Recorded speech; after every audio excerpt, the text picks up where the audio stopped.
ದೆಹಲಿಯ ಗೋಕುಲ್ಪುರಿ ಮೆಟ್ರೋ ನಿಲ್ದಾಣದ ಒಂದು ಭಾಗವು ಕುಸಿದು ಬಿದ್ದಂತಹ ಘಟನೆ ನಡೆದಿದೆ. ಕಟ್ಟಡದ ಕೆಳಗೆ ಪಾರ್ಕಿಂಗ್ ಮಾಡಲಾಗಿದ್ದ ಕೆಲವು ಬೈಕುಗಳು ಅವಶೇಷಗಳ ಅಡಿ ಸಿಲುಕಿ ನುಜ್ಜುಗುಜ್ಜಾಗಿವೆ ಅಂತ ತಿಳಿದು ಬಂದಿವೆ. ಘಟನೆ ನಡೀತಾ ಇದ್ದಂತೆ ಬೆಳಗ್ಗೆ 10 ಗಂಟೆ ಹೊತ್ತಿಗೆ ಅಗ್ನಿಶಾಮಕ ದಳ ಹಾಗೂ ಪೊಲೀಸರಿಗೆ ಸ್ಥಳೀಯರು ಕರೆ ಮಾಡಿ ಮಾಹಿತಿಯನ್ನು ಮುಟ್ಟಿಸಿದ್ದಾರೆ. ಕೂಡಲೇ ಸ್ಥಳಕ್ಕೆ ಸಿಬ್ಬಂದಿಗಳು ದೌಡಾಯಿಸಿದ್ದಾರೆ.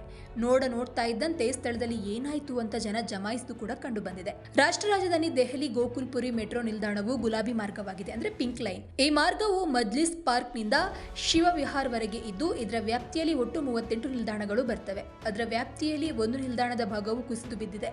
ಇದು ಸ್ಥಳೀಯರು ಹಾಗೂ ಪ್ರಯಾಣಿಕರಲ್ಲಿ ಆತಂಕವನ್ನು ಹುಟ್ಟಿಸಿದೆ. ಪ್ರಾಣಹಾನಿ ಆಗಿದೆಯಾ ಎಂಬ ಬಗ್ಗೆ ಅಪ್ಡೇಟ್ ಮಾಹಿತಿ ಇನ್ನೂ ಸಿಗಬೇಕಾಗಿದೆ. ಈ ಮೆಟ್ರೋ ನಿಲ್ದಾಣದ ಮೇಲಿನ ಮಹಡಿ ತಡೆಗೋಡೆಯೊಂದು ಕುಸಿದು ಬಿದ್ದಿದೆ.